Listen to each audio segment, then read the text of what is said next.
আমি ওই 15 kilo 16 kilo এমন ছিঁড়তে পারি, কারণ আমার স্পিড খুবই কম ভাই। আমিও তো কমই ছিঁড়ি, কিসের জন্য ওরকম? মানে 20 কেজির মতন মনে হয় 20 केजी घंटाई ছিঁড়েন আপনি একা? এক একজন मैं तकरीबन 1 महीने से एक काम कर एक महीने से इधर ही काम कर रहे हो, इस मालिक के अंडर काम कर रहे हो? कॉन्ट्रैक्ट का काम कॉन्ट्रैक्ट तुम्हारा कॉन्ट्रैक्ट है वो? हाँ, Contract है, इसका तो कॉन्ट्रैक्ट है। हाँ, और हम लोगों का बंगला का कॉन्ट्रैक्ट नहीं है, ये इसका कॉन्ट्रैक्ट है। तकरीबन 1.5 महीना और भी काम है। तुम हिंदी कैसे सीखे हो? तुम तो मैं इटालियन हो। इधर लोगों के साथ बात करता हूँ ना, सीख जाओ। सही है, तुम हिंदी सीख गए, ये इटालियन हिंदी सीख गए। देखो দেখুন তো ভাই, কি অবস্থা? এই তো ভাই ভালো। তো এখানে কাজ করতে হয় কি রকম ভাবে একটু আমাদের দেখালে ভালো হতো দর্শকদের। এখানে কাজ করতে হয়, নিয়ম আছে। একটা বোট সহ ছিঁড়তে হবে। একটু দেখান, একটা দুটো ছিঁড়ে দেখান, পাকাটা ছিঁড়ে দেখান। হ্যাঁ, এই বোট সহ ছিঁড়তে হবে। বোট বোট সহ সহ- না ছিঁড়লে মানে এটা মালিকে নিব না। মালিকে ঠিক আছে? নিব না বা তাহলে আচ্ছা। আমাকে কাম মানে নেবে না কামে। ও, ঠিক কামে আছে? নেবে না। এই বোটটা যদি ছেড়ে যায় তাহলে আর নেবে না। ও। বোট থাকলে অবশ্যই আমাকে নেবে। এটা বোট থাকতে হবে। ও, তাহলে ম্যাগাজিনেও তো ম্যাগাজিনে আমি দেখেছি, ম্যাগাজিনে কাজে গিয়েছিলাম আমি 2-1 দিন, তো সেখানে দেখলাম বোট সহই থাকে, তাছাড়া হয় না। বোট সহ না থাকলে তো মানুষ এগুলো কিনবে না, আর সেটা তো কাপড় আছে। যদি বিক্রি করতেই না পারে তো আমাদের কাজে নিয়ে কি করবে? তো এখানে আপনারা ঘন্টায় কয় কিলো ছিঁড়ে ফেলেন, একটা আইডিয়া?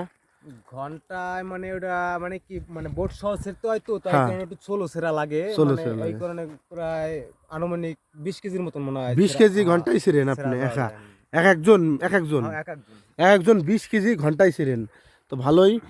তো তাহলে তো ভালোই, কাপড় প্রফিট হয়। এখানে তো ভাই, চেরি ভাই, প্রচুর পরিমাণে জি ধরছে ভাই, মনে মানে হয়। আমার স্পিড একটু কম ভাই, আমি একটু ঘন্টায় কম ছিঁড়তে পারি ভাই। 15 কিলো তাহলে? আমি ওই 15 কিলো 16 কিলো এমন ছিঁড়তে পারি, কারণ ঠিক আমার আছে। স্পিড খুবই কম ভাই। আমিও তো কমই ছিঁড়ি, ঠিক আছে, কিসের জন্য আমি কম ওরকম ছিঁড়তে আমি তার ছিঁড়তে কারণ পারি কি, না। আমি চেষ্টা করি যে পাকা ফলটা পারার জন্য। হ্যাঁ, এই হ্যাঁ। দেখুন এই যে একটা পাকা ফল, এই তো এটা পাকা ফল। হ্যাঁ, ঠিক আছে? ঠিক আছে।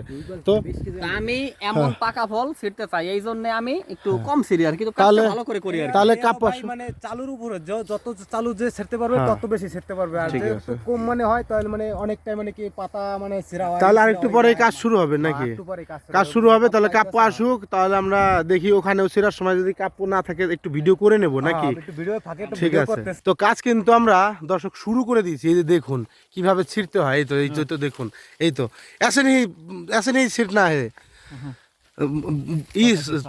হ্যাঁ, প্রত্যেকে সাথ চোর হ্যাঁ। দেখুন এই যে কিভাবে ছুটতেছে, এই যে এরকম ভাবে ফটাফট ছিঁড়তে হয়। এই তো ভাইটির হাত খুবই স্পিড। আর এরও তো দেখুন, দেখতেই পাচ্ছেন চেরিভাবে ছিঁড়তে হয়, ফটাফট ছিঁড়তে হয়। আবার এইদিকে দুজন আছে, এদিকে কাজ করতেছে আবার দেখুন।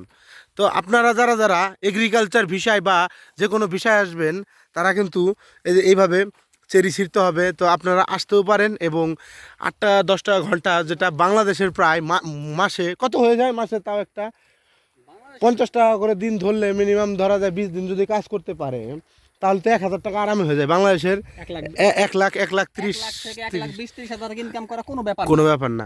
তো আপনারা যে যারা আসবেন বাংলাদেশের 1-2 লাখ টাকা ইজি ইনকাম করতে পারবেন। এই তো এরকমভাবে ছিঁড়বে। তো কাপড় ওইদিকে আছে, জিনিসপত্র নিয়ে আসতেছে, তার জন্য আমরা এখানে ছিঁড়ে এই যে দেখতে পেরেছি, এই যে ছিঁড়ে নিয়ে যে